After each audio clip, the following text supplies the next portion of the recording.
I met a gypsy. For us, that yeah, we didn't have that. Yeah, I mean, I had Michael Lessie, who I absolutely despised as an amateur racer, let's Yeah. face it, but there was no one else that I really cared about. Yeah. Everyone else, it was just friends. I would go talk to everybody. I couldn't do that when I went pro. No one would talk to you. Everyone was Yeah. too serious, but eventually they started learning, like, dude, I'm going to talk to you no matter if you like it or not. Yeah. I'm just going to talk. I wonder if it's because it's such like a contact sport. So like you have downhill mountain biking, which I'm a huge fan of, right? All those guys are all super tight and they're all super friendly and they all hang together, they ride together, they all travel together. But it's like at no point are they on the track together. This is true. So and they always say like, oh, we're friends. Why can't they be friends? It's like, well, because they're literally fighting each other. Like when you go out onto the track, like you're going to get some big hits, like fucking some NHL style shit where it's like bang, like you get smashed, Yeah. And it's like you do that. Not to mention the guys that are on the start line together now, like Eli, Malcolm, Barsha, they've been racing together since they were 6 years old. And they're in their 30s. So it's like a quarter of a century dealing with the same motherfuckers, block passes, and there's not really many other sports where you'll have like that much history and baggage with people that you're like in a contact scenario with. I mean, they're all dealing with the same bam bam. That's for sure. Yeah. That would be rough growing up with. When I talked to JB, I'm like, dude, like, even when he was at my house when he was probably 9. Oh yeah, because he was an old. MTF kid. Well, even before MTF. Ah.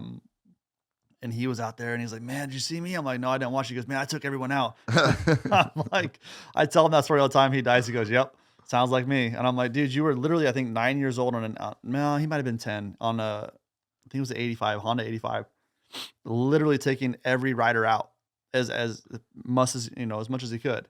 And just to beat him. And I'm like, I love the drive. Yeah, love the commitment, brother. You're going to have a lot of enemies when you grow up. And obviously he does.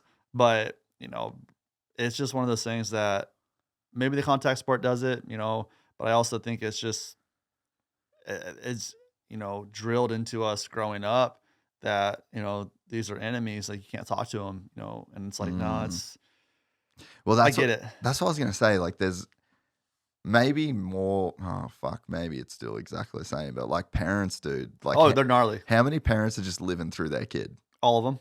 Yeah. Every single one of them. Yeah.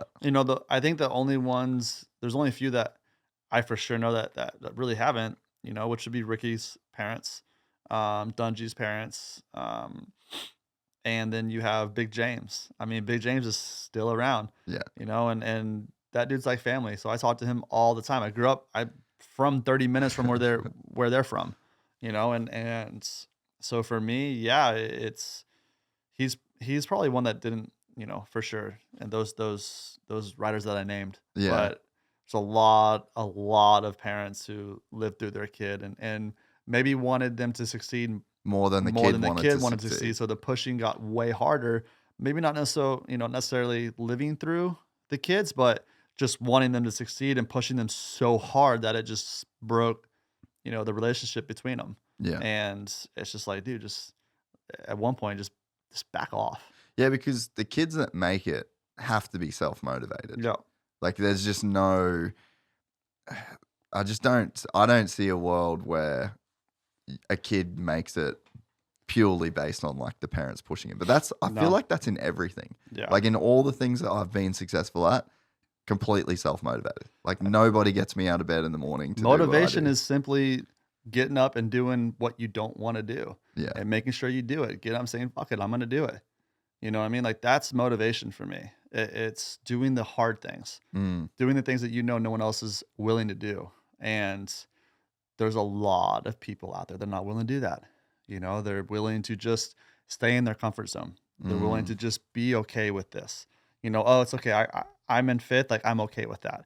I was stuck there for a long time, and I was okay with it. I had the people around me that were the wrong people. So it was always open, made me okay with just how I was. Yeah. But no, hands down, like, yeah, having that grit, having that, fuck you, I'm going to do it. Yeah. It's something that it's not given to you. You're not born, with it. God doesn't give it to you. It's like, oh, I listened to a podcast and all of a sudden, yeah, I Yeah, got I'm a it. No, savage now. no, Yeah. dude, it's literally every day you get up, you gotta have that. Every day you're a fucking savage. Yeah. If you're not a savage, what the fuck are you? You're nothing. You know what I mean? You literally are gonna stay in your comfort zone where dreams go to die. Let's Yeah. face it. Yeah. You know, and in this sport, comfort zone doesn't exist. Yeah. You know, really in life, comfort zone doesn't exist. You know, success is just on the other side of it. Yeah. I always say, and dude, I find myself in the position where I'm like just wrestling this all the time. It's like success is basically like how much stress and pressure can you put on yourself, which is almost another way of just saying accountability. Yeah. Like how much accountability can you carry for how long? Because it's like when you decide to drop that accountability, that's where you are. Like that's your ceiling. Like Yep. you walk with it as far as you can take it. And at some point you just drop it. And then it's like, cool, this is where I'm at. And you could be Ricky Carmichael. You know, like he could have won the championship in 2007 when he did his half year. But it was like, Yep. you know what? I'm fucking done. So he's like, he just dumped all of it off his shoulders and was like, this is it. Like, Yep. I'm good. And the time that you drop that accountability, you can be the most winningest rider of all time.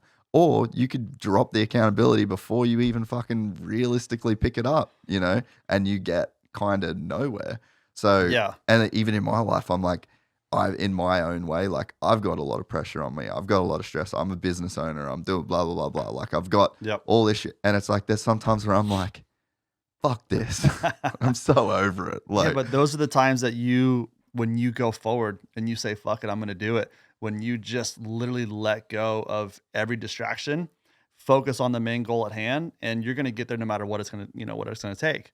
That is where you're at today, you Yeah. know? And that's what Ricky did. He Yeah. literally, he didn't care who was in his way. He was going to become the best. Same with Villapoto, same with Dungy, and it's like, okay, those guys had no distractions. They didn't care who was in their path. They were going. Yeah. They had that motivation. They Every just day kept they woke up. carrying They it just, and they kept just carrying kept doing it. Yeah.